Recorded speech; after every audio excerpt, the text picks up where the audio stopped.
की कक्षा 10 की प्रश्नावली 3.6 करेंगे और इसमें हमें व्यंजकों के लघुत्तम समापवर्ती और महत्तम समापवर्तक ज्ञात करने के क्वेश्चन है। पहला क्वेश्चन है इसमें निम्नलिखित व्यंजकों के लघुत्तम समापवर्ती ज्ञात कीजिए और इसी में दूसरा क्वेश्चन है निम्नलिखित व्यंजकों के महत्तम समापवर्तक ज्ञात कीजिए। तो मैं एक ही क्वेश्चन में दोनों प्रकार के सवाल बता दूंगा ताकि आप एलसीएम और एचसीएफ दोनों निकालने एक साथ सीख जाएं। तो इसका पहला पार्ट है 24x की घात 2 yz और 27x की घात 4 y की घात 2 z की घात 2। ये हमें दो व्यंजक दे रखे हैं और इनका एलसीएम ज्ञात करना है, साथ ही एचसीएफ ज्ञात करना भी हम इसमें सीख लेंगे। पहला व्यंजक है आपका 24x की घात 2 yz। इसके हम देखो गुणनखंड करके लिखेंगे इसको कैसे। 24 क्या है, भाज्य गुणनखंड कीजिए। इस प्रकार लिखेंगे 24 को 2 का भाग जाएगा 2 एकम 2, 2 दूनी 4, फिर 2 का भाग जाएगा 2 छिके 12, फिर 2 का भाग जाएगा 2 तिया 6, फिर 3 का भाग जाएगा 3 एकम 3। क्या लिख देंगे इसको 2 गुणा 2 गुणा 2 गुणा 3 और गुणा में इसके बच गया x स्क्वायर वाई जेड। यहां गुणा का निशान लगाना चाहो 3 के आगे तो भी नहीं लगाएं तो भी गुणा है। फिर दूसरा है 27 x की घात 4 y की घात 2 z की घात 2। 27 के भाज्य गुणनखंड करेंगे 3 निम 27, 3 तिया 9, 3 एकम 3 यानी 3 3 आ गए। 3 गुणा 3 गुणा 3 x की घात 4 y की घात 2 z की घात 2। एलसीएम लघुत्तम समापवर्ती कैसे निकालते हैं देखो। एलसीएम बराबर एलसीएम में जो भी 2 या 3 आपके पास जितने व्यंजक दिए गए हैं उन व्यंजकों में जो जो गुणनखंड है उनकी सबसे बड़ी घातें आती हैं। जैसे इसमें 2 कितनी बार है 3 बार, इसमें 2 है नहीं तो 3 बार आ गया 2, 2 गुणा 2 गुणा 2 गुणा। इसमें 3 एक बार है, इसमें 3 बार है, जिसमें ज्यादा बार है वो आएगा तो 3 कितनी बार आ गया 3 बार। x की घात 2 है, x की घात 4 है तो क्या आएगा x की घात 4। y की घात 1 है, y की घात 2 है तो क्या आएगी y की घात 2, जो ज्यादा है वो आएगी।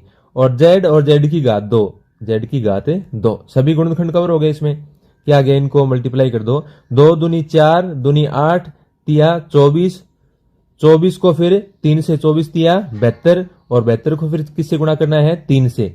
72 को 3 से गुणा किया 3 दूनी 6 7 तिया 21। ये आ गया 216 x की घात 4 y की घात 2 z की घात 2। इसी में यदि हम निकालें HCF, इस प्रश्न में नहीं पूछ रखा लेकिन अगला प्रश्न इसके साथ ही कंप्लीट हो जाएगा, फिर वो सेम ऐसा ही है। HCF में क्या होता है, जितने भी व्यंजक दे रखे हैं उनमें जो कॉमन गुणनखंड हो वो आते हैं। जैसे इसमें 2 व्यंजक हैं, दोनों में जो कॉमन हो, जैसे इसमें 2 कितनी बार है 3 बार, इसमें 2 है ही नहीं तो नहीं आएगा क्योंकि कॉमन होना चाहिए। इसमें 3 एक बार है, इसमें 3 बार है तो एक एक बार 3 कॉमन है दोनों में तो 3 आ गया। x की घात 2 है, x की घात 4 है तो x की घात 2 दोनों में से आ सकता है कॉमन तो x की घात 2 आ गया। y की घात 1 है, y की घात 2 है तो 1y दोनों में से कॉमन आ गया। यहां z और z की घात 2 दोनों में से 1 z कॉमन आ गया तो इसका HCF क्या हो जाएगा 3x स्क्वायर वाई जेड। तो इस तरीके से हम एलसीएम और HCF निकाल सकते हैं। तो ये तो था साधारण सा एक क्वेश्चन। इसके बाद में यदि हमें गुणनखंड करने पड़ जाए और फिर कैसे करते हैं हम, जैसे इसका दूसरा पार्ट है। दूसरे पार्ट में हमें दे रखा है x की घात 2 माइनस 3x प्लस 2 और दूसरा दे रखा है आपको x की घात 4 प्लस x की घात 3 माइनस 6x स्क्वायर, ये दे रखा है। अब इसमें इन दोनों व्यंजकों में से हमें एलसीएम निकालना है, साथ ही हम इसका HCF भी सीख लेंगे। क्या आ जाएगा देखो, ये x square minus 3x plus 2 द्विघातीय व्यंजक है, इसके हमें गुणनखंड करने पड़ेंगे जैसे हमने पहले सीखे थे द्विघाती व्यंजक के और समीकरण के। x square minus 3x plus 2 बराबर, इसके गुणनखंड देखो कैसे करेंगे। x स्क्वायर का गुणांक कितना है 1, अचर पद कितना है इसमें जिसके साथ x नहीं है 2, दोनों को गुणा किया 2 एकम 2। फिर x का गुणांक कितना है इसमें -3, -3 के ऐसे 2 टुकड़े करने या ऐसी 2 संख्याओं के रूप में लिखना है जिनको गुणा करने पर 2 आ जाए। तो -3 को क्या लिखेंगे, -2 -1। -2 -1 -3 होते हैं, और -2 को -1 से गुणा किया, क्या आ गया, प्लस का 2 आ जाएगा। तो ये आ गया आपका इसके x² -3x को क्या लिख देंगे, -2x और -1x। तो -2x और -1x प्लस 2। अब इनमें 2 का समूह बनाकर कॉमन लेना है। पहले 2 में क्या कॉमन आ रहा है, x, ब्रैकेट में क्या आ जाएगा, x -2। अगले में भी x -2 आना चाहिए, तो इसमें यहां प्लस है, बाहर चिन्ह किसका ले लेंगे, कॉमन, माइनस का। क्या कॉमन ले लेंगे, -1, अंदर बच जाएगा x -2। गुणा करके देखो, -1 को x से गुणा करेंगे -x, -1 को -2 से गुणा करेंगे प्लस का 2। एक कैसे कॉमन आ जाता है, जैसे आपके पास x है और 2 है, तो इसको 1 गुणा x लिख सकते हैं, 2 को भी 1 गुणा 2 या 2 गुणा 1 लिख सकते हैं, तो दोनों में से क्या कॉमन आ जाएगा, 1 कॉमन आ जाएगा। अब इनमें क्या कॉमन आ रहा है, x -2, दूसरा ब्रैकेट शुरू, यहां x बच गया, आगे क्या बच गया, -1। ये हो गया पहले गुणनखंड के, पहला जो द्विघातीय व्यंजक था उसके 2 गुणनखंड हो गए। दूसरा व्यंजक है x⁴ प्लस x⁻³ -6x²। इनमें सबसे पहले देखो x² कॉमन आ रहा है, घात 4, यहां 3, यहां घात 2, तो x⁻² कॉमन आ गई। क्या अंदर x⁻², क्या बच गया, x माइनस, यहां से x² कॉमन आ गया, क्या बच गया, 6। x² plus x -6।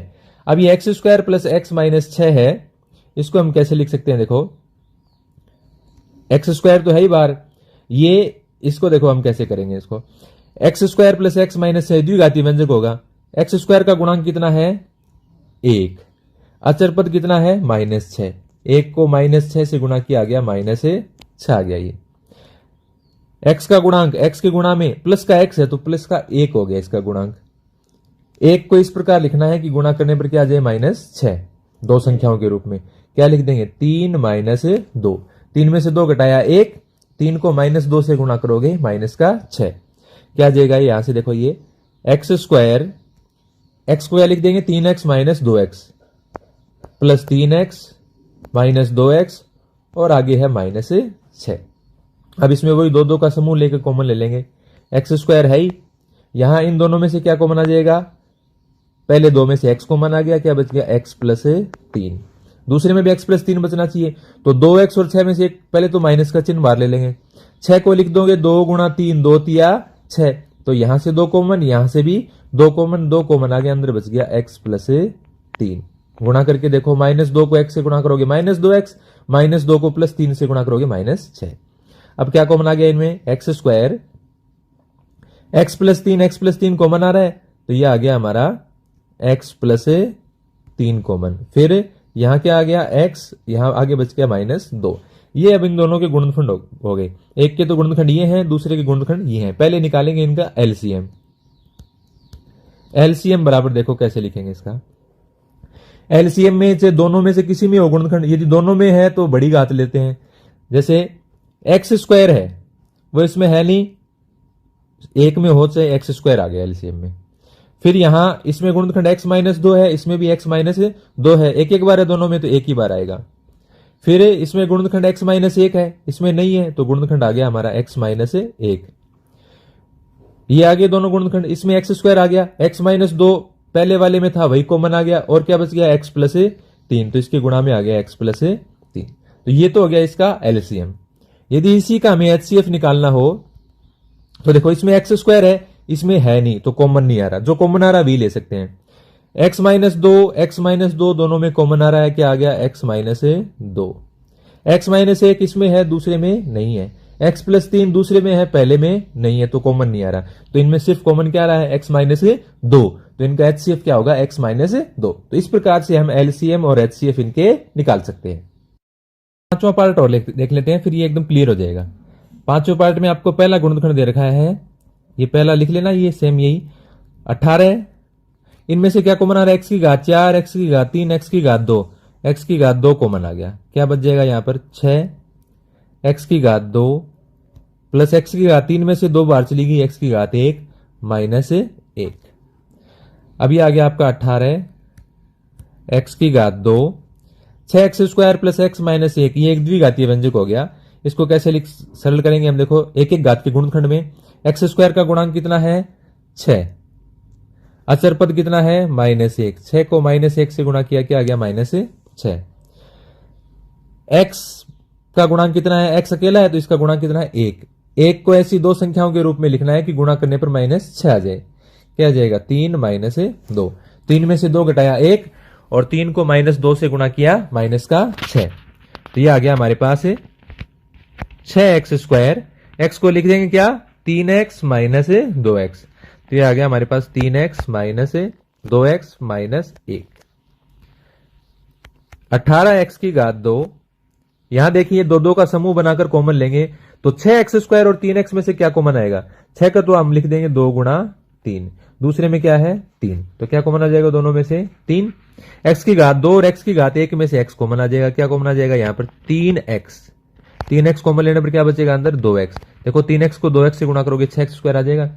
यहां से 3x बाहर आ गया कॉमन, 3x कॉमन आ गया तो अंदर बच गया +1, इसके गुणा में 1 लिख देंगे 3x × 1। आगे 2x + 1 ही बचना चाहिए, जबकि चिन्ह क्या किसका है माइनस का, तो क्या कॉमन आएगा -1, अंदर क्या बच जाएगा 2x + 1, बाहर -1 कॉमन ले लिया, अंदर बच गया 2x + 1, ये ब्रैकेट बंद। ये आ गया आपका 18x²।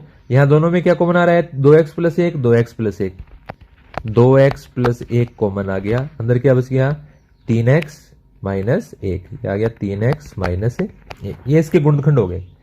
दूसरा है हमारा 45, दूसरा व्यंजक 45, 2x6 + 3x5 + x4, इसके भी अब हम गुणनखंड करेंगे।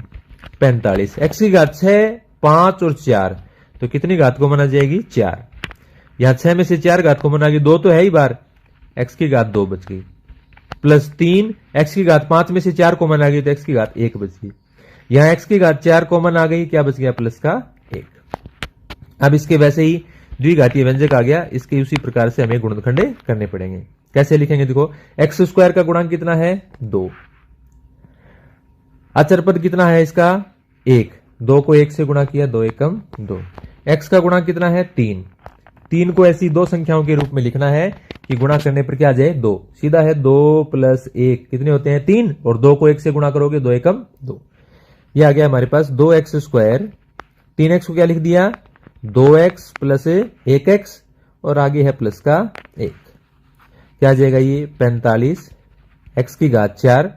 2x² और 2x में से क्या कॉमन आ गया 2x कॉमन लेने पर यहां x1 बच गया, यहां से 2x कॉमन आने पर 1 बच गया। आगे x + 1 ही है तो इनमें से क्या कॉमन आएगा 1, अंदर लिख दिया x + 1, ये आ जाएगा आपके पास है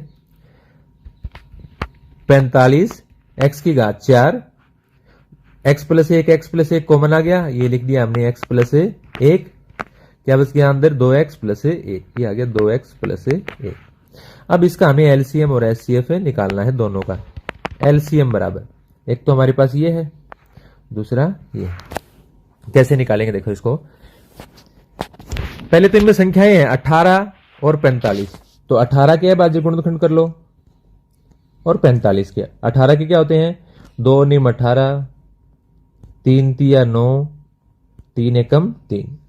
दूसरे में हमारे पास क्या है 45, 45 में 2 का भाग जाता नहीं, 3 का 3 एकम 3, 3 × 5 = 15, 3 × 5 = 15, 5 एकम 5। क्या गुणनखंड आ गए देखो 18 के तो आ गए 2 × 3 × 3 और 45 के आ गए 3 × 3 × 5, ये आ गए।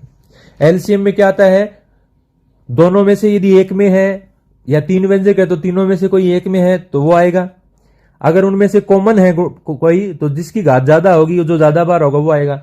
जैसे 2 इसमें एक ही बार है, दूसरे में है ही नहीं, तो एक बार आ गया 2 गुणा। 3 इसमें 2 बार है, इसमें भी कितनी बार है 2 बार, तो 3 × 3। फिर इसमें 5 एक बार है, ऊपर है नहीं, एक में हो तो भी आएगा, क्या आ गया 5 आ गया कॉमन। अब यहां देखिए आप, इसमें ये है हमारा, देखो मैं इसमें बॉक्स बना देता हूं ताकि दिखाई दे जाए। दूसरा है ये, यहां x4 है, यहां x 2 है, तो घात 4 और 2 में से क्या कॉमन आएगी। यदि एचसीएफ लें तो कॉमन लिखते हैं 2 घात, और यदि एलसीएम लें तो जो बड़ी घात है x2 और x4 में से x4 लेंगे। फिर गुणनखंड देखिए 2x + 1 है, इसमें भी 2x प्लस 1 है, दोनों में एक एक बार है, एक ही बार लिखा जाएगा 2x प्लस 1। फिर 3x माइनस 1 इसमें है, नीचे वाले में है नहीं, गुणा में आ गया इसके 3x माइनस 1। फिर ऊपर वाला सारा खत्म हो गया, दूसरे में देखो x प्लस 1 बच गया, ये गुणा में आ गया x प्लस 1। इसको आप लिख देंगे 2 तिया 6, 6 तिया 18, 18 पांजू 90, 90 गुणा आगे फिर यही x की घात 4, 2x plus 1, 3x minus 1, x plus 1, ये पूरा लिख देंगे। ये तो हो जाएगा इसका एलसीएम। फिर इसका है एचसीएफ। एचसीएफ में क्या आता है, जो दोनों में कॉमन हो। तो 18 और 45 इनमें से कॉमन क्या रहे, 2 पहले में है दूसरे में नहीं है, 3 3 2 बार पहले में भी है दूसरे में भी है, तो कॉमन आ गया। 3 गुणा 3 तो 3 तिया मैं सीधा लिख रहा हूं 9। 5 दूसरे में है पहले में नहीं है, तो ये कॉमन नहीं आ रहा। फिर है इसमें एक्स स्क्वायर, इसमें एक्स की घात 4, एक्स स्क्वायर और एक्स की घात 4 में से कॉमन क्या आएगा, एक्स की घात 2, यानी एक्स स्क्वायर कॉमन आ गया। फिर इसमें गुणनखंड देखो 2x प्लस 1, 3x माइनस 1, इसमें x प्लस 1, 2x प्लस 1, तो दोनों में कौन सा गुणनखंड कॉमन आ रहा है, 2x प्लस 1, इसमें भी 2x प्लस 1 है, 2x प्लस 1 दोनों में क्या आ गया कॉमन, और कुछ कॉमन आ नहीं रहा, तो ये हो गया इसका HCF। तो HCF और LCM निकालने के ये तरीके आपके हो गए। दूसरा क्वेश्चन भी आप इसी तरीके से कर सकते हैं।